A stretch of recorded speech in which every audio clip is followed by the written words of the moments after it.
Hey everybody, what's up? Just Ehren here, Question Period Canada. Good afternoon. Question Period is just about to start. We've got probably 12 or 13 minutes before that gets going, and they're doing their statements now, but those are interesting too. You get to know some of the politicians that don't ask a lot of questions. So we're jumping straight into that.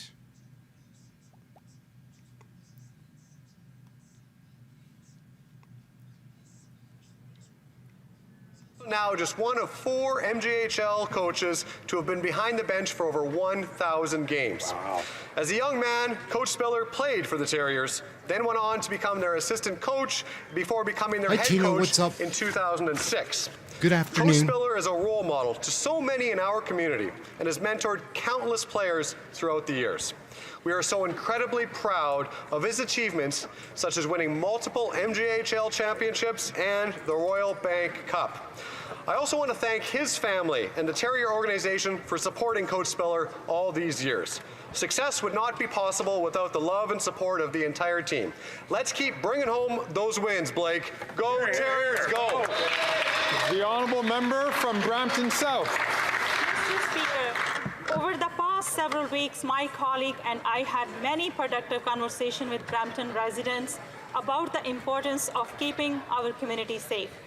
This is why this government responded to the request of law enforcement agencies and municipalities to organize a summit on combating auto theft on February the 8th to define real actions and implement impactful solutions with partners in policing, government, and industry across Ontario.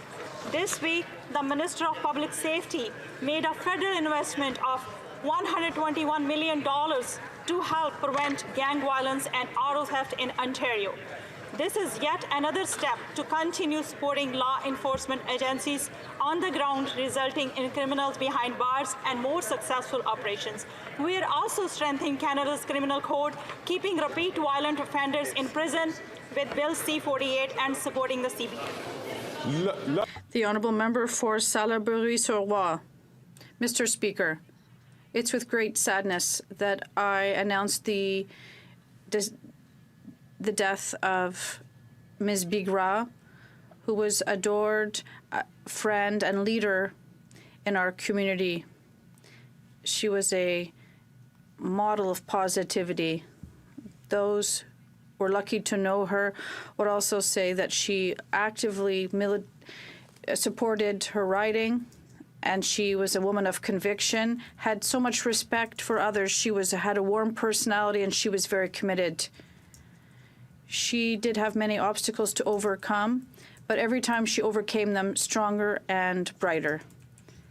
I would like to express my deepest condolences to her family, Sophie, Michelle, Tammy, and Joanna, and to her closest friends in Quebec, Texas, and Italy. Donna, we will remember you.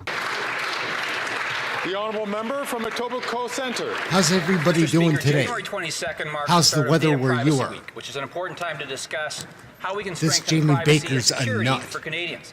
It'll be Findings from a about the recent survey Ukraine. by Interact revealed nearly 8 in 10 Canadians believe their data is more exposed than ever, with 6 in 10 saying they lack the confidence to protect their personal information. Our government's taking action here by moving forward with a framework for consumer-driven banking. This framework will eliminate the need for the dangerous practice of screen scraping, where consumers are forced to share their banking credentials. Not only will this give Canadians more control of their financial data, it will also keep them and their data safer. That's the first time I've ever seen him not talk about the Ukraine. Grand Lake. Today I reflect on the Honourable Dr. Noel Go New Kinsella, Brunswick. 42nd Speaker of the Senate, who passed away last December. Dr. Kinsella was a human rights advocate, scholar, and parliamentarian. With his passing, New Brunswick has lost one of its greatest sons. Dr. Kinsella was renowned for his brilliance, decency, and fairness. He spent 41 years as faculty member at my alma mater, St. Thomas University. Prime Minister Mulroney nominated Dr. Kinsella for the Senate in 1990.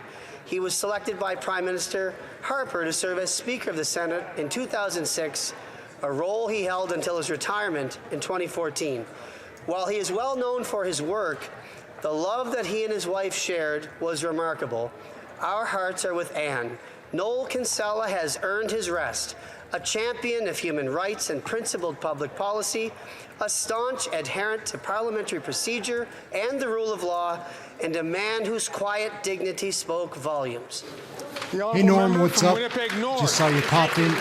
Thank you, Mr. Speaker. You know, earlier this week we found out the Conservatives have 4 priorities. One of those priorities Kevin Lamoureux's is the a budget clown. cuts. That, to me, Mr. Speaker, speaks volumes. That's about the hidden Conservative agenda, Mr. Speaker. And when you think of that agenda, I want you to think about the vulnerability of health care. I want you to think about the vulnerability of child care. What about the dental care program, Mr. Speaker? One of the things that we found out this week also was the Conservative Party just before is going the to cut question the period Canada starts. Infrastructure It helps, Bank. like, That's billions going into I think it helps. I hundreds don't of know. millions of But if you dollars like the every content, region of this give a country. like. That taps into Thanks. additional billions of dollars of other forms of investment. Building our infrastructure is building a healthier Canadian economy. It creates jobs. It creates opportunities for all Canadians. Tell us more about your hidden agenda.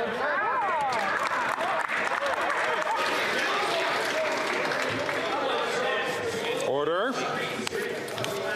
The honourable member from Halifax West. Mr. Speaker, tourism is an economic anchor in Nova Scotia, and in Halifax, the sector is recovering faster. I'm from COVID Halifax. than I know she expected. doesn't do enough around here.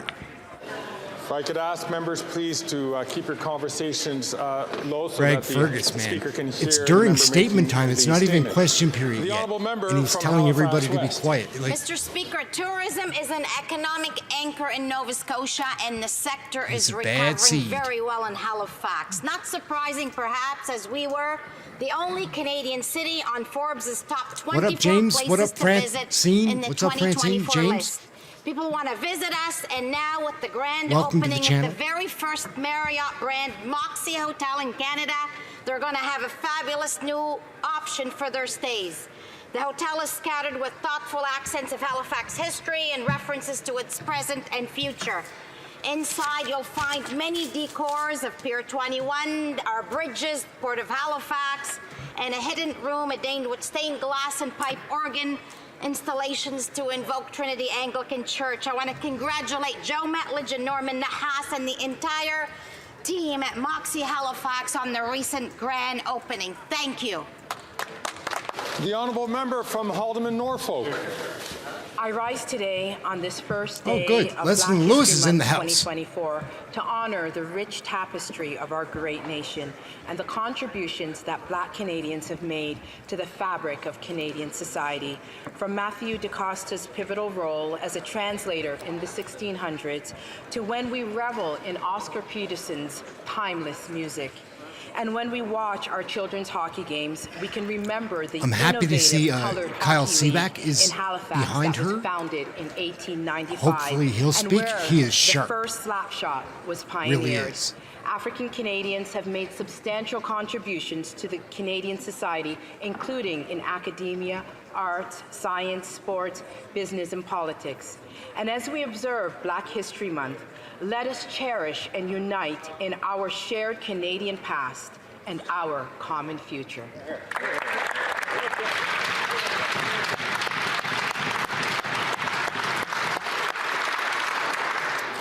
Happy Black History Month. The honourable member from Malpeque. Thank you, Mr. Speaker. This upcoming weekend in Prince Edward Island, PEI will be the proud host of the prestigious 35th Annual Joe O'Brien Awards. Standard Bread Canada is thrilled to be returning to PEI, where the famous Joe O'Brien had his start, just like many other Islanders who are finalists in several harness racing categories this year. The harness racing industry has deep roots in PEI as part of our culture and our community fabric, and for many, it is generational. It also provides employment and economic opportunities for Canadians in rural communities across this country. A huge thank you to organizers, volunteers, and Standard Bread Canada for hosting this event. I wish all finalists, particularly those with island roots, good luck this weekend and congratulate everyone for their contributions to this industry. As the legendary harness racing announcer Vance Cameron says, we will be at it and to it. On PEI this weekend, it's showtime. Thank you, Mr. Speaker. The honourable member from Regina, Wisconsin. Mr. Speaker, after 8 years of this Liberal NDP government, everything in Canada feels broken. The costly coalition continues to raise the carbon tax every year, making it more difficult for Canadians to fill their cars up with gas or to pay their home heating bills.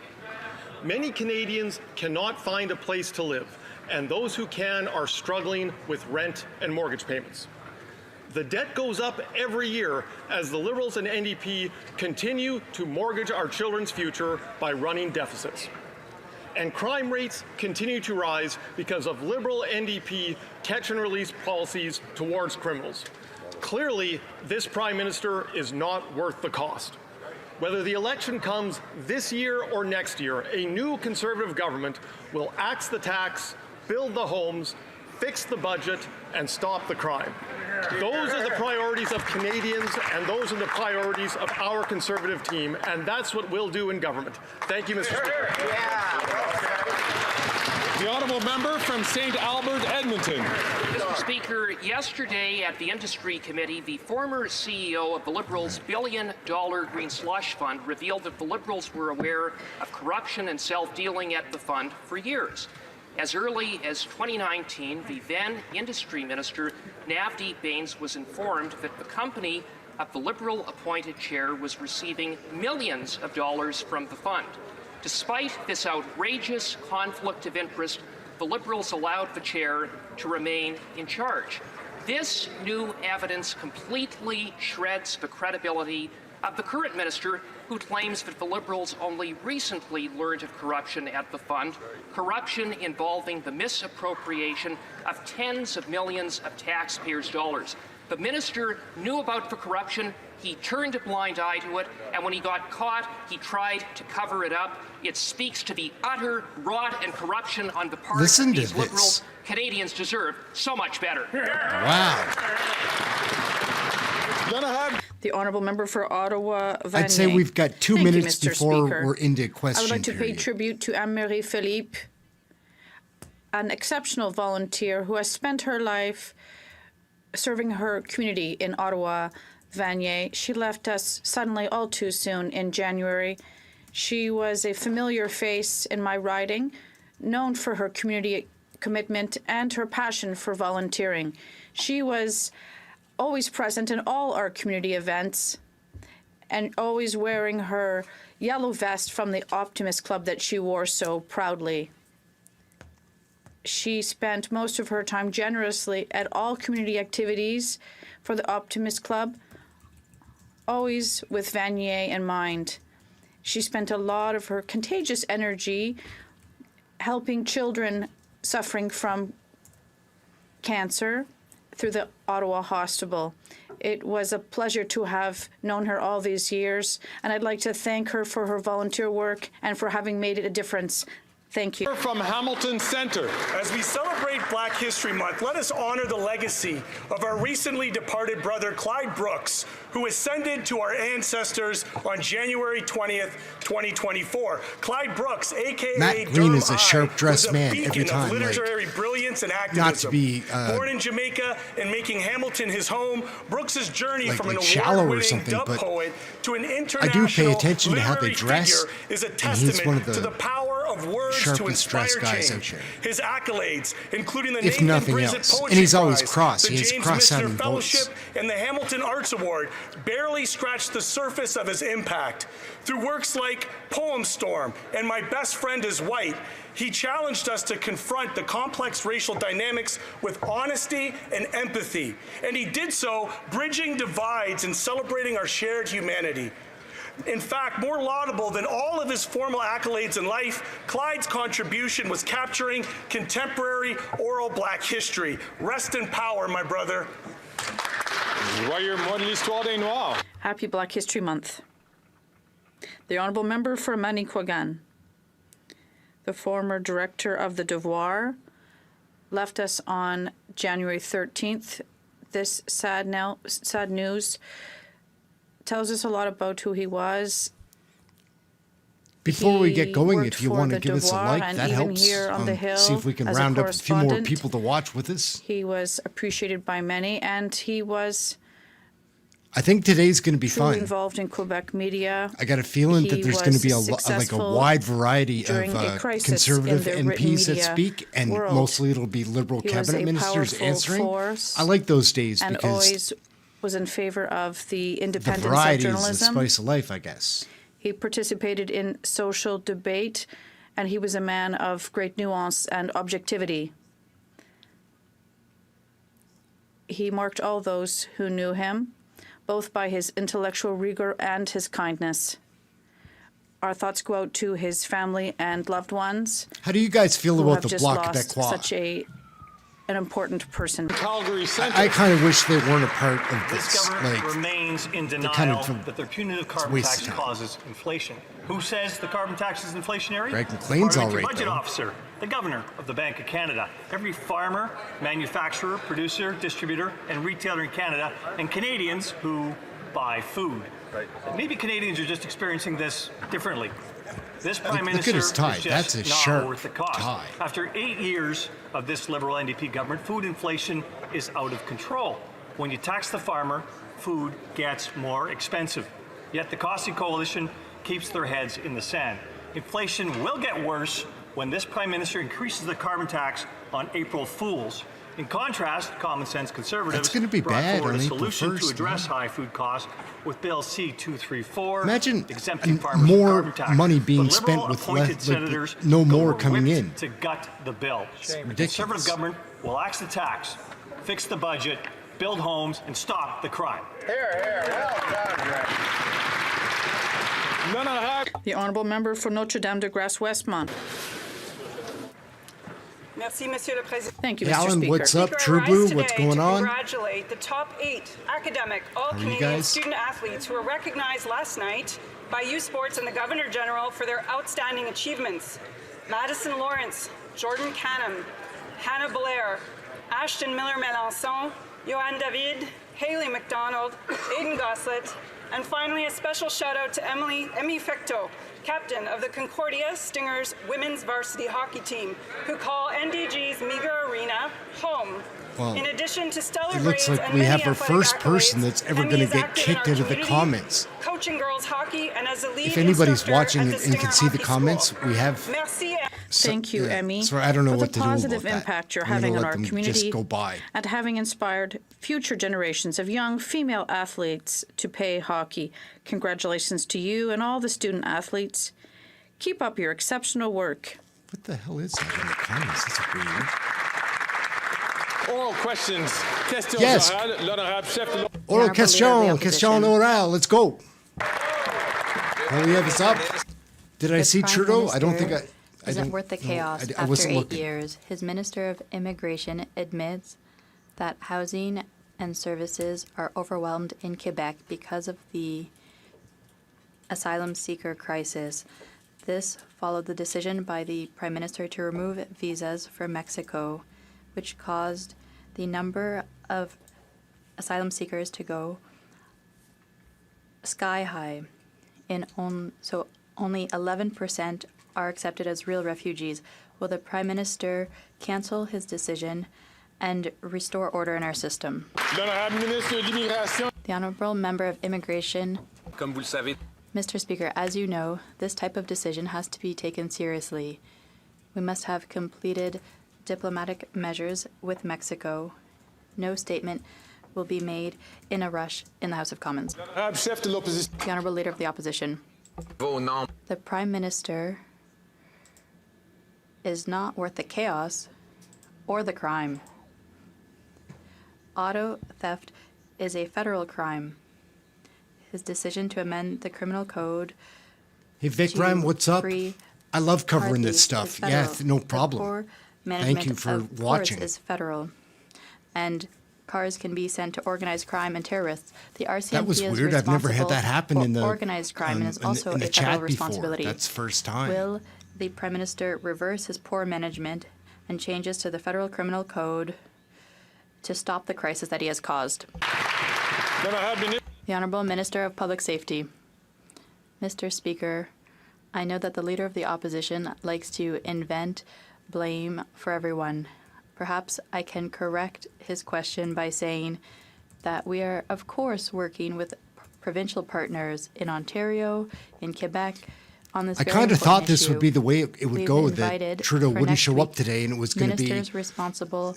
It's fun because we from get to see a provinces, wide variety police, of the MPs, which industry, is entertaining insurance because companies. Trudeau is kind of always I had the an same. excellent meeting But with the Conservative Premier of Ontario. Poilievre is and we will really do sharp and even more entertaining every to time, crack down on this but- problem. The opposition. Lots of There's meetings, some lots great of photo ops, MPs on lots that of side. spending, lots of car theft. After 8 years, this Prime Minister is not worth the car theft crime, which is up 300% in Toronto and 100% in Montreal.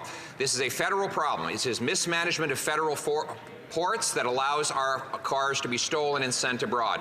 His quick release of criminals on catch and release who steal our cars is a federal matter, and his mismanagement of our federal police force, which is responsible for organized crime. Will he reverse his failures so we can stop the car theft? The Honourable Minister for Public Security. Again, Mr. Speaker, the Leader of the Opposition forgets one important thing that this government did in collaboration with the provinces from coast to coast. We strengthened bail conditions to ensure that precisely the circumstance that my honourable friend continues to repeat inaccurately is not the case. And I was very pleased that Premier Ford thanked our government at the event yesterday for working with them constructively to put these auto thieves behind bars and do everything we can to bring an end to this unacceptable practice. The Honourable Leader of the Opposition. Here are the facts. They brought in catch and release bail. They reversed part of it. But guess where catch and release remains in place even after their most recent bill? Car theft. Whoa. So car thieves can still get catch and release same day bail because of this Prime Minister's amendment to the federal criminal code. Ports are federal, he mismanaged them. The RCMP is federal, he mismanaged that.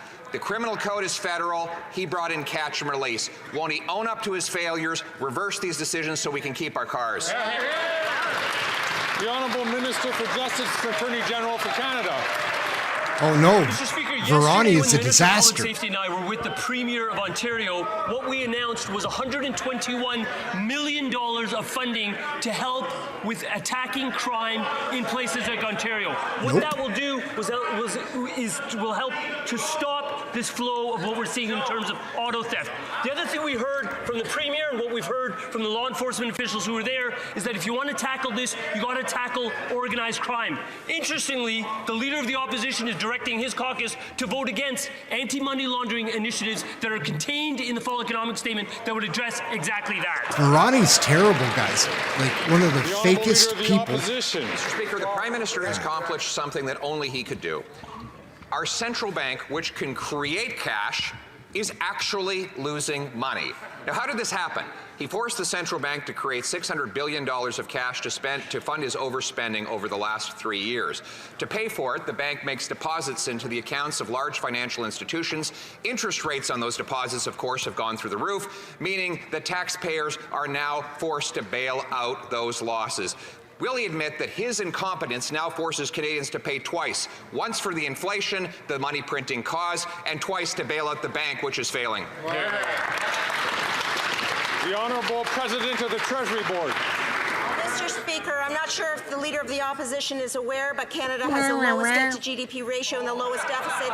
Anand is terrible too. What we do on this side of the House is maintain prudent fiscal responsibility while investing in Canadians, especially vulnerable Canadians. Let's look at the Canada Child Benefit. Let's look at $10 a day childcare. Let's look at the Canada Dental Benefit, Mr. Speaker. She hurts on this my side of the ears. House, we actually have compassion for Canada. This Liberal cabinet's a bunch of losers, guys. Like, I don't mean to encourage members. I'm just saying, and Please like, keep your comments to yourselves. Greg until it is your Fergus turn is to one of speak. the The honourable worst. member for Saint Jean. The CMHC report confirms that the housing crisis is worse than ever.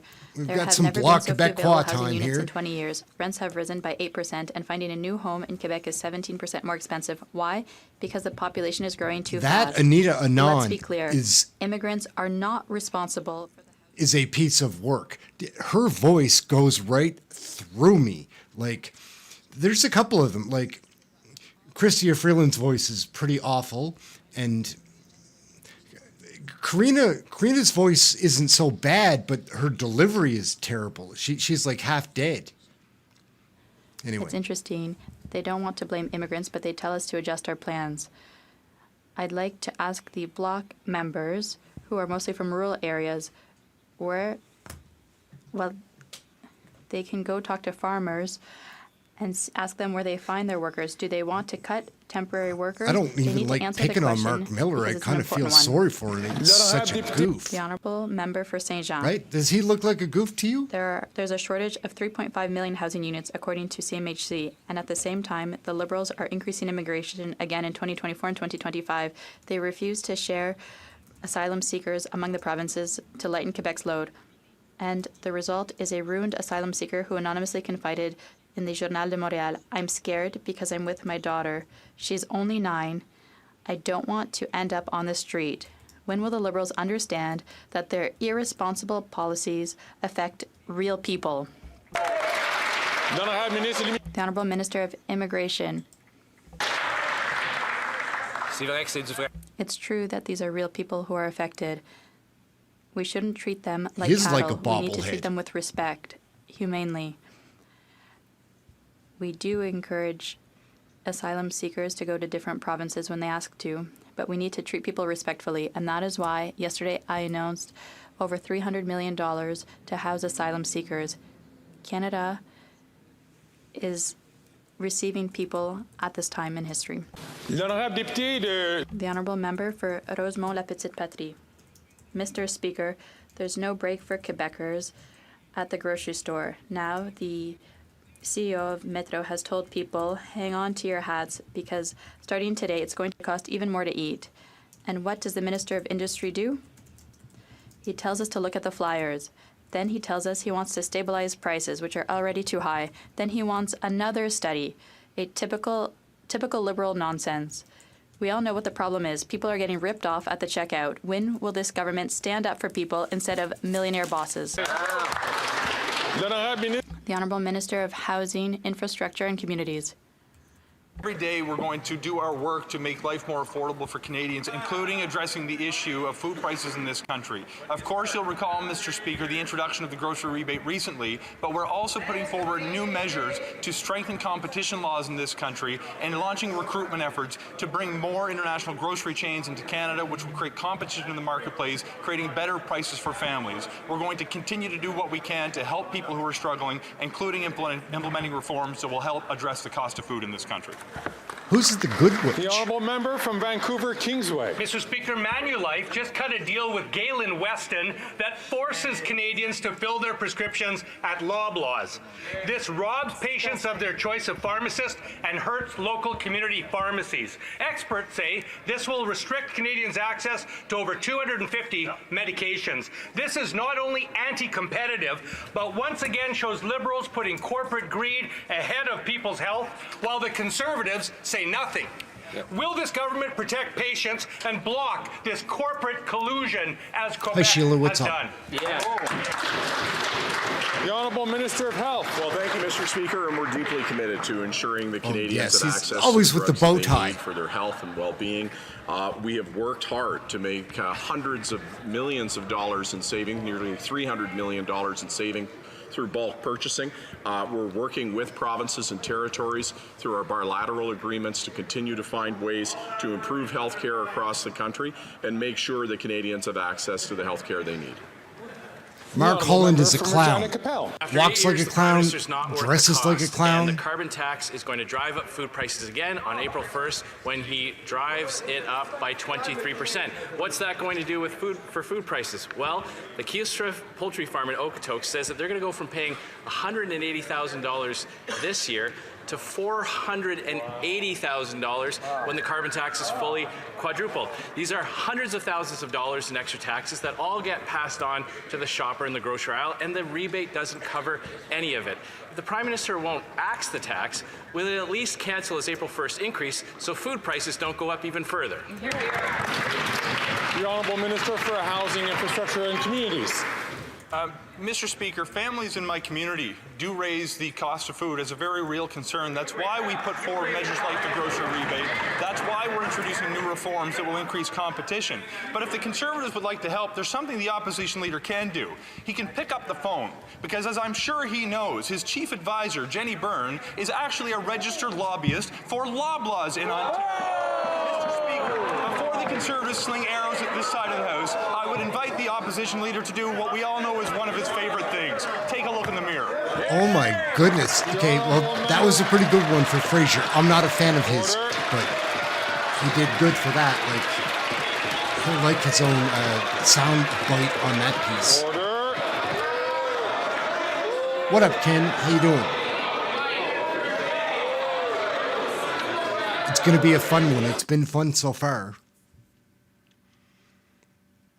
We're going to see a wide variety of the Conservative MPs ask questions, and they have some people that are really just slick with their words. The honourable member so it should be entertaining. This from a government who literally wrote a check on taxpayers' dollars to give Loblaws millions of dollars for new fridges. I'm going to correct the record there, Mr. Speaker. He's laughing at them. It's not families that are raising grocery prices in stores. It's this government with their carbon tax. The principle of the carbon tax is to make everyday things in life more expensive and more punishing. But the Prime Minister doesn't care because he never has to deal with those costs. He doesn't have to pay the carbon tax on his flights or put packages of beef back on the shelf. Will he finally have some mercy on Canadian families and axe the tax? What's up, Jay Morton?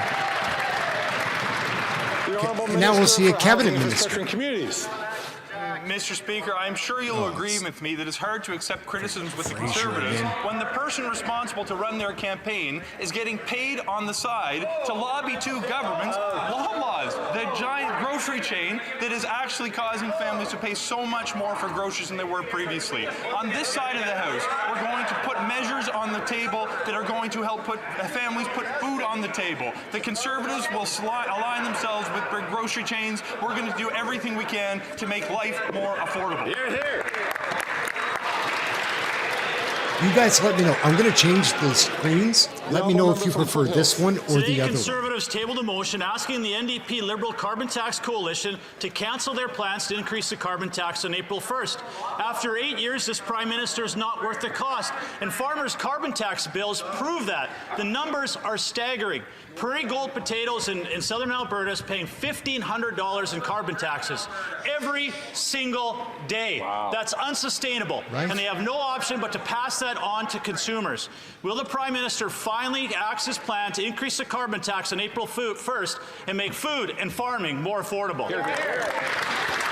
Clark Kent was kind of growing out a beard earlier in the week, but I guess he shaved. The impacts of climate change on our agricultural sector are incredible, which is why we've put in place measures to help our farmers diminish their greenhouse gas emissions. Let's talk about how much farmers in our colleagues, the member from Carleton received $2.4 million in the member from Carleton, in the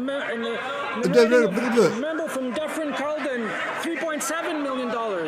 In the writing of the member from Haldimand Norfolk, $22 million, Mr. Speaker. The honourable member, before I get to the honourable member of Foothills, I'm going to ask members, please, once again, to please limit your comments to the person who is asking the question or to the person who is responding. Need all of your help to make sure that this happens. The honourable member from Foothills.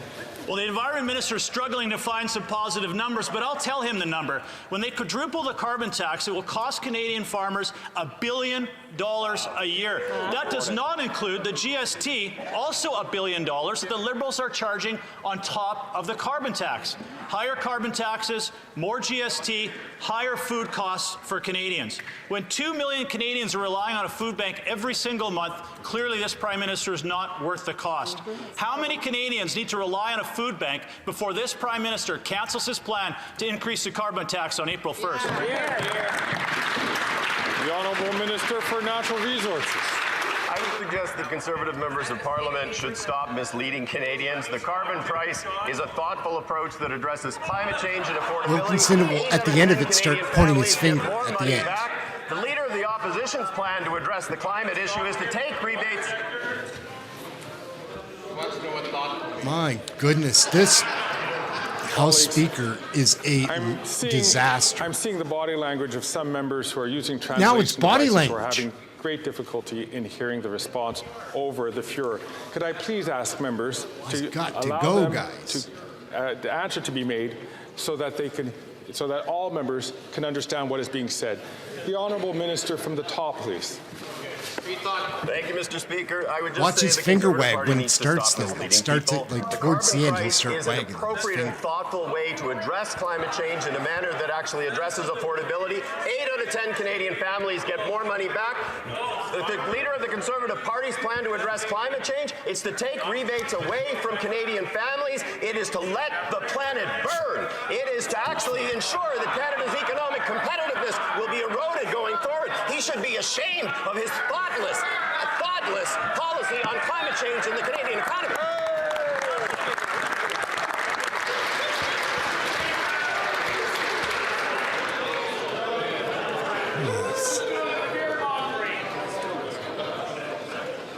Tuvok is a zombie.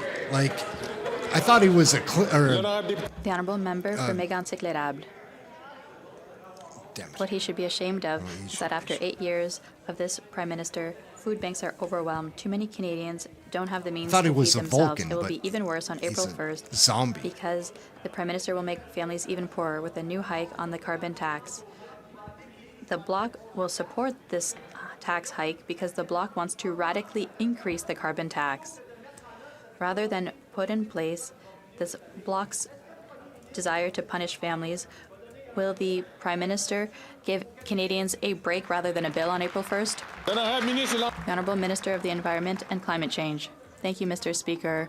Contrary to the Conservatives, we are there to support the agricultural sector with the energy transition to help them produce the food Canadians need and reduce their greenhouse gas emissions. In the writing You guys are funny. of the member for Louis Saint Laurent, over $5 million were sent to farmers to help them reduce their greenhouse gas emissions. In Portneuf-Jacques-Cartier, $1.2 million,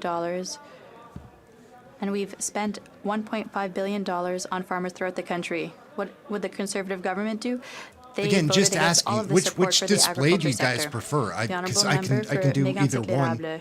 It's We will easy to always flip vote back and against forth, but taxes I made some that changes to increase this one. the I think it price might be of okay. food, that mean that Canadians can't afford to feed themselves.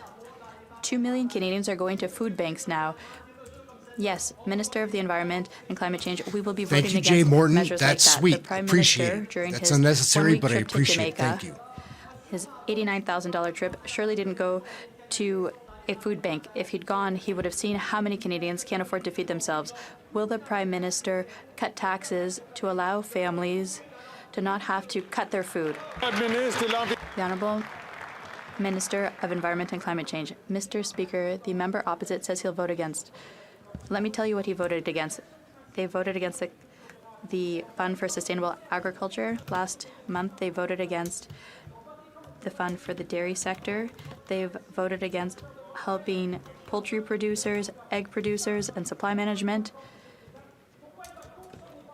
What does he vote for? He doesn't vote for farmers. The Honourable Member for Lac-Saint-Jean. Quebecers paid $470 million for asylum seekers. Instead of reimbursing them, the minister has announced $100 million for temporary accommodations for future asylum seekers. That's great if it costs less in the future, but he hasn't reimbursed the costs incurred since 2021. It's as if the minister hadn't paid his rent for 2 years. And he comes to us today with part of his rent for February and says we're even. A roommate like that would be thrown out pretty quickly, Mr. Speaker. When will he pay Quebecers back? The Honourable Minister of Immigration, Citizenship and Refugees. Thank you, Mr. Speaker. We hear them laugh, but yesterday in the House, the leader of the Bloc Québécois compared immigrants to heat pumps. And then, during my announcement to house asylum seekers, an announcement of over $300 million, he talked about social housing. We need to be serious here. We're not negotiating with the He has federal member no for expressions Bellin, the leader at of the Bloc all. Québécois. Like We his are face is negotiating always with the a same. serious Like government, I'm the government of over Quebec. animated, I know that, but The honourable member for he's Lac-Saint-Jean. under animated. If he can't answer questions in the House of Commons, he doesn't have to come. There's nothing here to reimburse Quebecers for taking in asylum seekers for 2 years. Nothing to help with education, nothing for French language training, for health, nothing for last resort assistance, nothing to share reception with the provinces, nothing to reestablish visas with Mexico, nothing to support our community organizations that are overwhelmed, nothing to speed up the processing of applicants' files, nothing to speed up the granting of work permits, which is supposed to be his job. So concretely, what does this mean for Quebec? The Honourable Minister of Immigration, Refugees and Citizenship. As you've heard yesterday, Mr. He's a Speaker, creep, we are I providing think. money. Quebec has done more than its share, and we thank them for it. Pretty There's also creepy. work to be done to accelerate the granting of work permits. That's what we are doing. We are working with Quebec to accelerate this process so that asylum seekers can work in healthcare. It's very important, but it begins with cooperative work with the Government of Quebec. Thank you. The Honourable Member for Lac-Saint-Jean.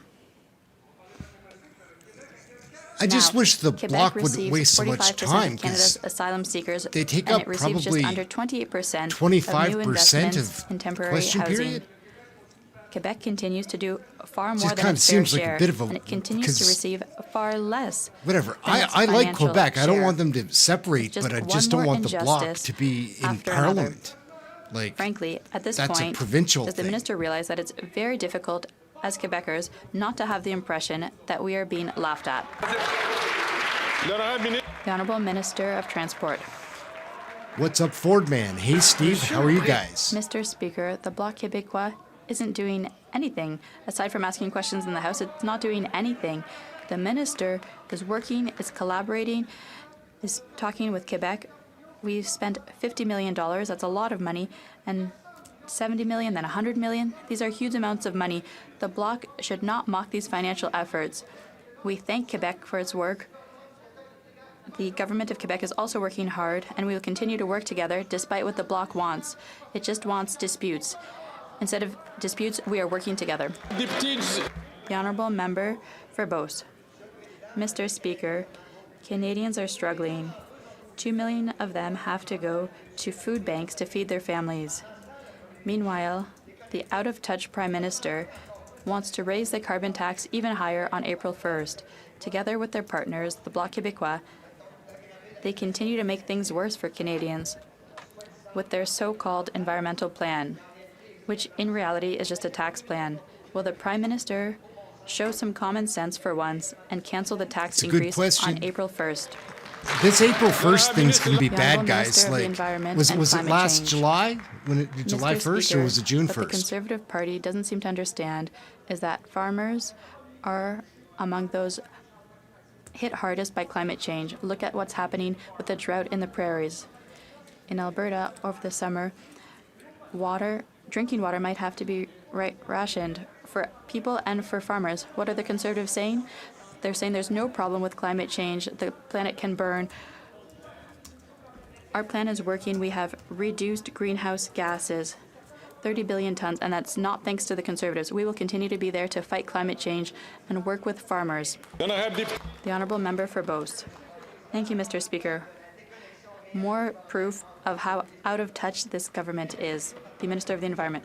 Canadians are suffering across the country. Not to In Quebec, give the carbon tax has a Richard direct and Lahou indirect a impact on tough food time, prices, but it regardless kind of of the looks like arguments used the by the Liberals brain, in the Bloc. like from the The second cartoons. carbon tax also adds 17 cents a litre, which directly affects the people of Beauce. Unlike the Bloc, I understand that little what's bit. good for Canadians is also good for Quebecers.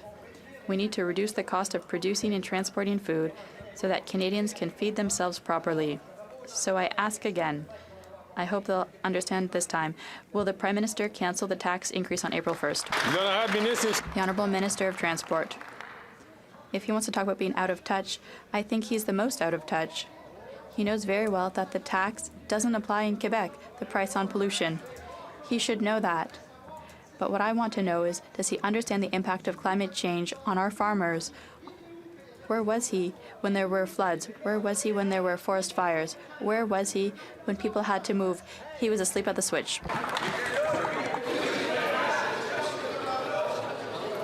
Then I have, the honourable member from Renfrew, Nipissing, Pembroke. And Mr. Speaker, after 8 years of these NDP Liberals, my constituents are hurting.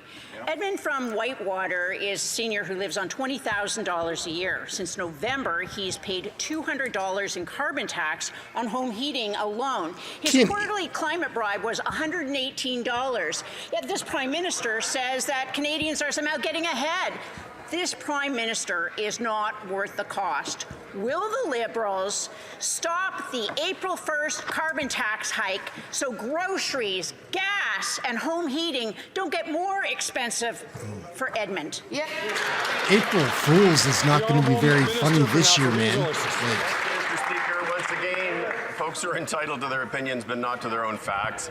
80% of Canadian families get more money back, and it actually works in reverse order to income, so that the poorest people in this country, the most... Once again, colleagues, I'm going to ask you if you could please keep your voices down so that all members, especially francophones who are trying to listen to this through translation, have an opportunity to do so.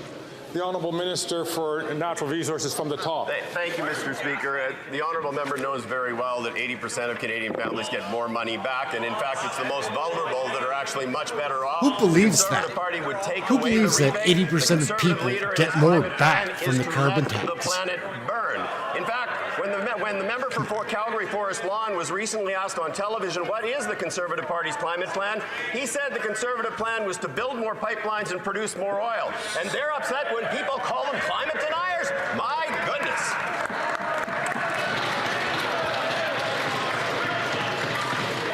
The honourable member from... Colleagues. Man, Greg Fergus, right? Like, it's not just me that he annoys. Like, he must annoy everybody. Rent is due today, and for workers in Port Moody, Coquitlam, that rent will cost over 50% of their monthly paycheck. And for the seniors facing rent eviction due to corporate investors buying up their affordable homes, they are facing homelessness. These out-of-touch Liberals created this mess alongside the cut-and-gut Conservatives who work for greedy corporations. Why are the Liberals dragging their feet when Canadians desperately need affordable rental homes now? The Honourable Minister for kind of like Benita. She's one of the Mr. Speaker, I thank MPs my I honourable kind colleague of like. sincerely for her advocacy for vulnerable people who are struggling with the cost of finding a place to live. The fact that people are in dire need of housing is why we have significantly increased the pace of introducing policies to build more homes in this country. We have removed taxes from new apartment construction so more apartments will be built. We have committed an additional $1 billion through the Affordable Housing Fund to get more affordable homes built for low-income families. And we put federal money on the table to incentivize cities to change their ways, to increase their ambition, and speed up the process of home building. We're going to continue to do what it takes to end the national housing crisis. The Honourable Member from Edmonton, Griesbach. Thank you very much, Mr. Speaker, and I'll thank the Minister for that response, but it's just not good enough because today rent is due and a new report just came out telling Edmontonians what we already know. Rent is going up and the number of available affordable homes is going down. Meanwhile, the Prime Minister turns a blind eye while Danielle Smith sells off affordable housing just to make her rich CEO friends happy. When will this government stop catering to rich CEOs and put forward a plan to build non-market and co-op housing so that working people can afford a home? The Honourable Minister for Housing, Infrastructure and Communities. Mr. Speaker, I thank the Honourable Member for his advocacy as well, and we are committed to building more homes, including affordable housing for low-income families. Get rid of this Fraser. There's more, recently, a Métis-led just for variety's sake, other liberal losers residents that we can watch like dance like clowns. We have increased funding for cooperative housing for the first time in decades with a program to be launched soon, backed by $1.5 billion. We have increased funding for affordable housing in the recent Fall Economic Statement with an additional $1 billion. We have constructed or renovated hundreds of thousands of affordable housing units because we care about the most vulnerable and know that they deserve to have a roof over their head. The honourable member from West Vancouver, Sunshine Coast, Sea to Sky Country. Mr. Speaker, supporting the growth and future of Indigenous communities is critical in advancing reconciliation, and this includes land. Last weekend, the Minister of Crown Indigenous Relations was in Nanaimo for the signing of a historic land reconciliation agreement. Can the Minister elaborate on how this historic agreement with the Snuneymuxw First Nation aligns with Canada's broader commitments to reconciliation and the protection of Indigenous rights? The Honourable Minister. Thank you, Mr. Speaker, and I want to thank the member for this very important question. The history of Canada Poor is Gary built on is like, displacement he looks of like a Indigenous nervous peoples wreck from their all the lands, time. which He they always hold looks very sacred. nervous. This landmark agreement with the Snuneymuxw First Nation involving the return of Camp Nanaimo lands represent a significant step in honoring our commitments to reconciliation.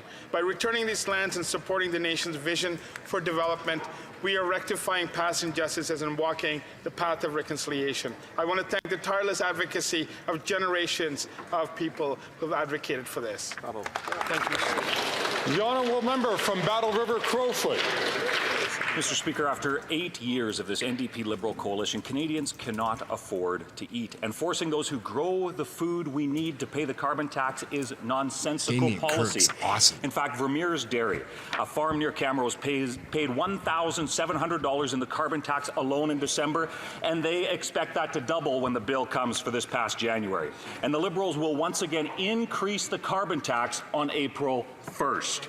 Can someone over there please stand up and admit that it's time to finally lower the cost of food by axing the tax so Canadians can afford to eat?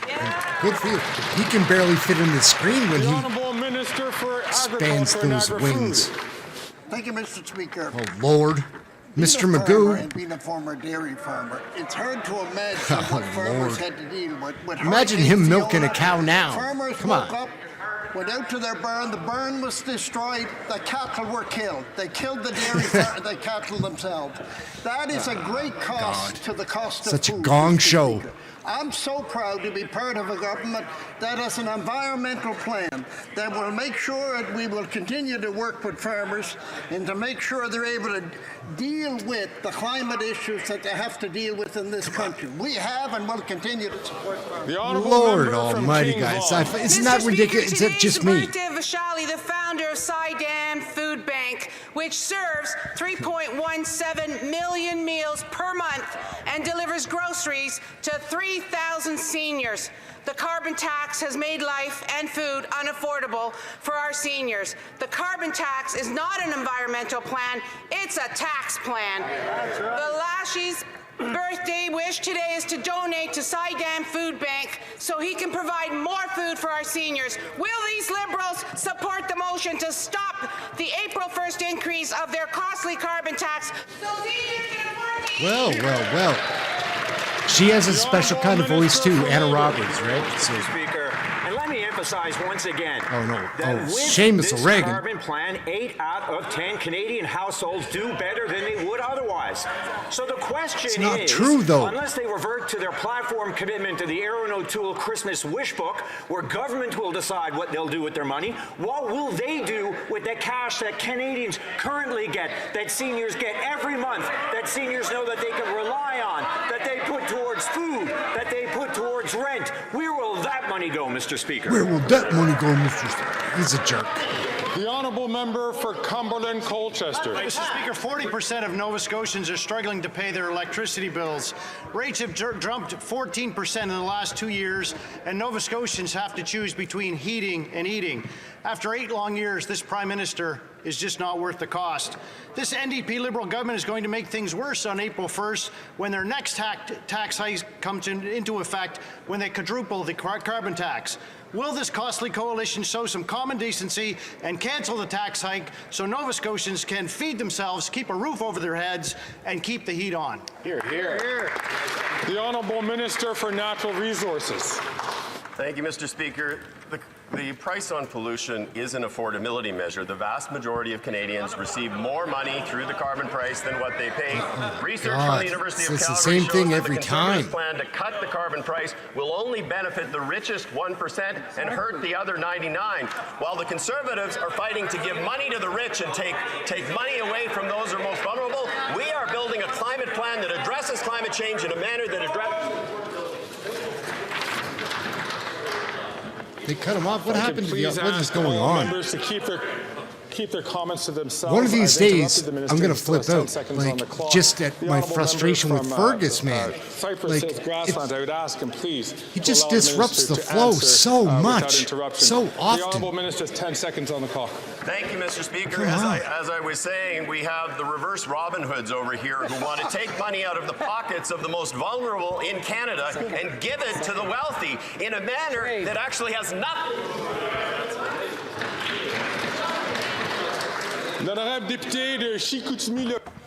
The Honourable Member for Chicoutimi-Le-Fjord.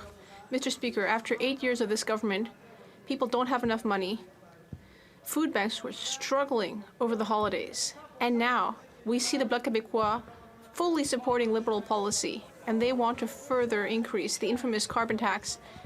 There's a steep cost for voting for the Bloc Québécois because we know that the Bloc Québécois doesn't understand the reality of our regions. Will the Liberals come back to earth and support our common sense motion to not further increase the tax on April 1st? The Honourable Minister of the Environment and Climate Change. Mr. Speaker, I don't know how many times I've risen in this House to explain to members of the Conservative Party that the federal carbon price does not apply to Quebec. It's that simple. The government of Quebec has its own cap-and-trade system that's been in place for more than a decade, well before the federal program. So if the member has an issue with that in Quebec, he can call the Premier of Quebec, François Legault. I'll be happy to give him his number. Thank you. The Honourable Member for Drummond. Yesterday, the Minister of Heritage said that the federal government might offer more financial support to CBC, but CBC just announced that it will be laying off 600 people. Several analysts agree that these cuts that Catherine Tate, the CEO, decided on are premature and unfair to the Francophone network. Will the minister demand that Radio-Canada puts an end to this unfortunate decision before giving it access to more funding? The Honourable Minister of Heritage. Mr. Speaker, the CEO of CBC Radio-Canada said very clearly that these cuts had to do with the current financial situation of the public broadcaster. We know that Radio-Canada is very important in Quebec, and that is why we are currently looking at how we can better support CBC Radio-Canada so that it's sustainable in the long term, not just for this fiscal year, but long term. Of course, my goal is to protect jobs within Radio-Canada and within CBC. Thank you. The Honourable Member for Drummond. Well, I think that answer shows that we have the same goal to preserve jobs. I think that demanding that the 600 jobs be kept at Radio-Canada would be the least of things before giving the broadcaster more money. And it's also a matter of fairness to private broadcasters who are struggling even more. Bell and TVA have had to lay off many people, hundreds of people. And the Meta News block is also undermining our media. So yes, we need to support Radio-Canada as long as jobs are protected, but will the minister also do her homework and help all of our broadcasters and media, electronic and printed, as well as Radio-Canada? The Honourable Minister. Yes, absolutely, Mr. Speaker. We will continue to work hard to ensure that we support our information media, private, public, community and local media, which play an essential role in our communities throughout Canada. We have been there. We increased the payroll tax credit for newsrooms. We are also looking at the other measures we can take to better support this sector, because we know that it's essential to have quality media, especially to fight against misinformation and propaganda. Mr. Speaker, we continue to believe that that's the right thing to do. We will support our media. The Honourable Member from Leeds, Grenville, Thousand Islands and Rideau Lakes. Yes. The past president of the $1 billion Green Slush Fund shocked committee last night when she revealed that the government was warned of blatant conflicts of interest. The Prime Minister isn't worth the cost of his corrupted $1 billion Green Slush Fund. The minister claimed that he learned in 2023, but we now know that the ministry was informed in 2019. After 8 years, Canadians can't believe a word from this NDP Liberal government. Right. So why is it that this minister chose to mislead Canadians? The Honourable Parliamentary Secretary to the Minister of Labour and Seniors. Thank you, Mr. Speaker. Let's be clear. As soon as we found out about these alleged allegations, the Department of I said acted quickly. Minister of Innovation has already accepted the resignation of the CEO and chair. We take these allegations extremely serious, which is why we're doing proper due diligence. Our government is committed to ensuring that organizations would receive federal funding adhere to the highest standards of government. First time I've seen him speak in the House. Get to the bottom of these allegations. Thank you very much, Mr. Speaker. The honourable member from South Shore St. Margaret's. Well, the former CEO of the Liberal Green Slush Fund revealed, one, she warned Liberals that the Prime Minister's hand-picked chair, Annette Vacherian, should not be appointed because of her conflict of interest, and two, Green Slush Fund staff also told the Minister of this conflict, but Liberals appointed her anyway. Then Liberal board members went on to vote their own companies more than $20 million of Green Slush Fund money. Wow. Liberals had officials in every meeting, but did nothing about this corruption until it was in the media. Why did take a media story for the Liberals to act on this corruption? The Honourable Parliamentary Secretary to the Minister of Labour and Seniors. Thank you very much, Mr. Speaker. The Conservatives will say anything to oppose fighting climate change, including saying they want to slash an organization that was voted in by this Parliament 2 decades ago. We're sticking to the facts and due process. We'll continue fighting to get to the bottom of this. Thank you, Mr. Speaker. Elmer Fudd, that guy reminds me of Elmer Fudd. Fort Saskatchewan. This NDP Liberal government has built the worst imaginable system for government contracting. The Arrive Scam Watchdog report found that the government built a system where companies that charge the least are penalized. Imagine it. They actually built a system in which people are rewarded for charging a high price and punished for charging a lower price. Please, sir, we want to pay even more. No wonder this Prime Minister is so out of touch and isn't worth the cost. After 8 years, the only explanation for this is complete insanity or outright corruption. Which is it? Yeah, which is it? The Honourable Parliamentary I think it's corruption. Mr. Speaker, I appreciate the question. I also appreciate the report from the Ombudsman yesterday that released all of the issues that we've been talking about in our committee over this very issue. And we've taken the recommendations, we've already started to act upon them, and we've already made some inclusions that the Ombudsman have identified. The member opposite, I know he uses that committee to do his TikTok videos, and he's very good at it, but what's really important is that we ensure that we improve procurement, and we're doing so, Mr. Speaker. The first time I've seen Charles Sousa speak as well. The honourable member. That's interesting. Interesting Thursday. Mr. Speaker, Telefilm Canada has always played an essential role in creating films and TV shows. Its productions reflect the diversity of our culture and showcases Canadian talent on the global stage. Over the last few years, there have been significant challenges. Can the Minister of Heritage tell the House about the supports in place to help the sector, promote Canadian content and Francophone content, and to support our content creators? Thank you. The Honourable Minister. I'd like to thank my colleague, Mr. Speaker. She's completely right. We are very attached to our culture in Quebec and Canada. We like watching our productions. We are very proud of our stories, of who we are. And that is why yesterday I announced that we will be adding $50 million in funding. I was very pleased to announce this. We know that the Conservatives would cut that, as they did under the Harper government. They like to cut in culture and cut money to our public broadcasters. On this side of the House, we're talking about 140,000 jobs, and it's very important. Like Eastman. After 8 years of this Liberal NDP government, our troops are being forced to use food banks and live in tents. According to the Halifax emergency manager, young soldiers are coming to work hungry. The Royal Canadian Legion in Nova Scotia said actively serving members are living rough in tents, He's living in wearing their a Ukraine vehicles, pin. Notice that. and even He's a entering into conservative. relationships to secure housing that have put them at risk of domestic violence. Why is this Liberal Defence Minister allow this to happen under his watch? Why is he failing our troops? The Honourable Minister of Defence. Thank you very much, Mr. Speaker. And of course, the member opposite is once again badly misinformed. And in fact, when this was reported in the press, the Canadian Armed Forces in Nova Scotia canvassed all of the members of the Armed Forces and determined that all of them were properly housed and that the reporting was false. What? Come on. Member from Selkirk, Intellect Eastman. That's actually not the facts, Mr. Speaker. Nearly 4,500 serving military members are currently awaiting housing, but the Liberals are building less than 20 homes per year for our troops. To add insult to injury, this Liberal minister just cut $1 billion from the defense budget, and a leaked report confirmed that the minister is hiking the rents up for our armed forces members. What? Our military heroes know that these Liberals are just not worth the cost. So why does the Prime Minister always shovel money into the pockets of consultants and Liberal insiders, but cut spending on the backs of our troops? The Honourable Minister for National Defence.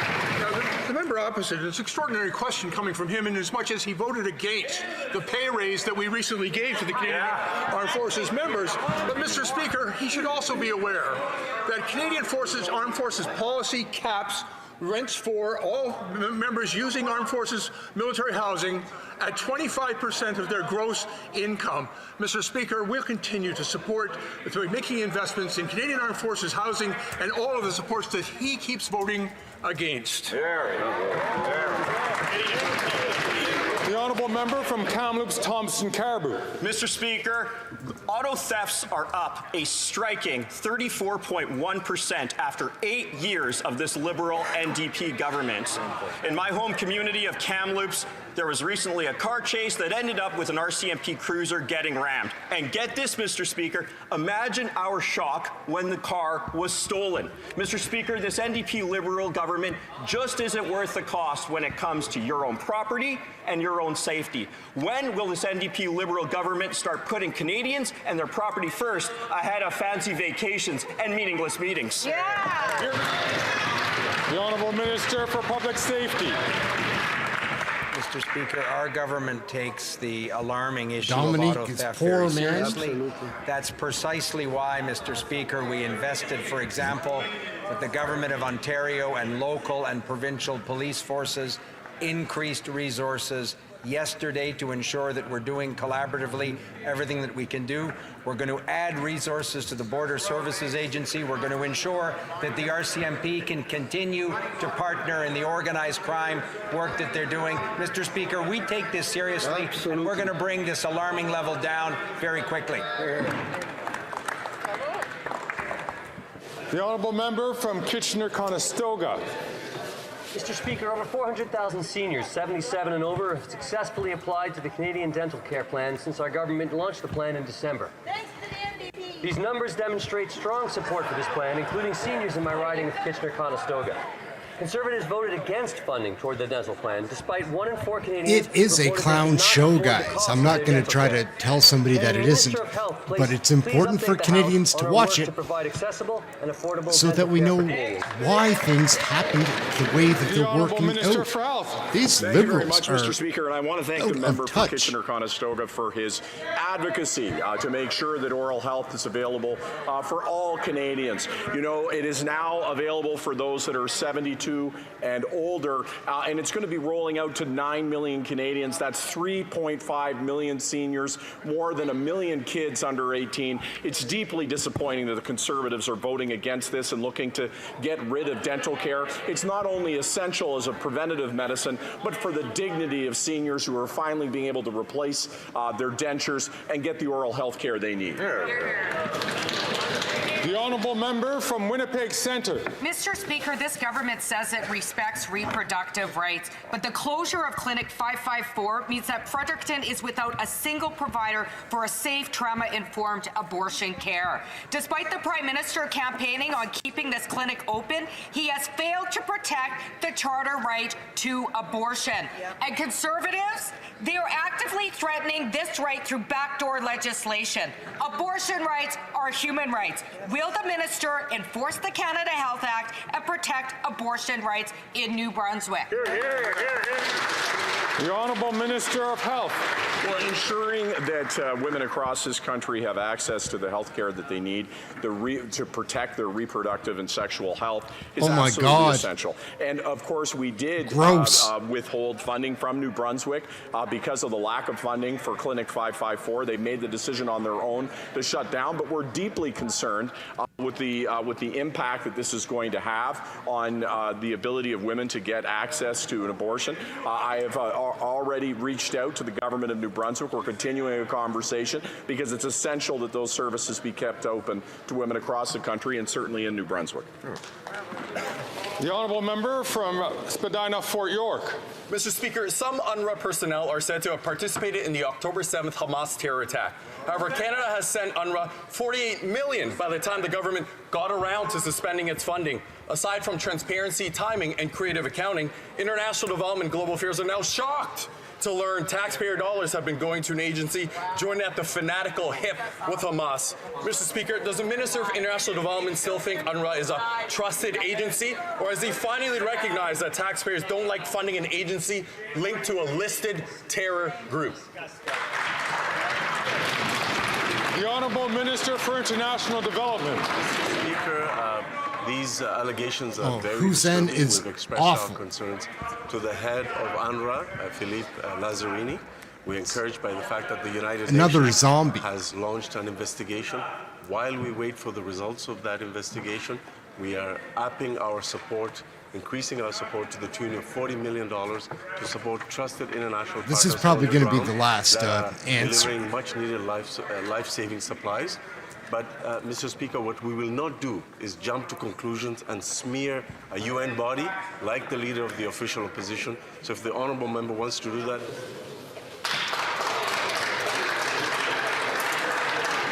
And so comes the end of... Yeah. So that wraps up question period, guys. Yeah, we'll jump back on the main stage here. So that's it. Pretty exciting. I do like Thursdays. It seems on Thursdays, Trudeau often plays hooky, and Poilievre lets some of his army have their questions for the Liberal cabinet, which is interesting because you get to see a lot of a variety of faces. And I find that interesting and fun because there's some really well-spoken, well-asked questions. Anyhow, we're going to get running for now. Thank everybody. Thank you all for watching. It's a blast on here. We're growing a little community here, it seems like. So let's watch some politics. Share it with somebody. And make sure you like and subscribe. And that's it. We're going to get going. We'll make another video for this evening. And pay attention to the shorts, too. We're working on those. They're a lot of fun to do. They're quick and funny. That's it. We're going to get running. Remember to have something healthy to eat. Try to stay warm. Catch you next video. All right.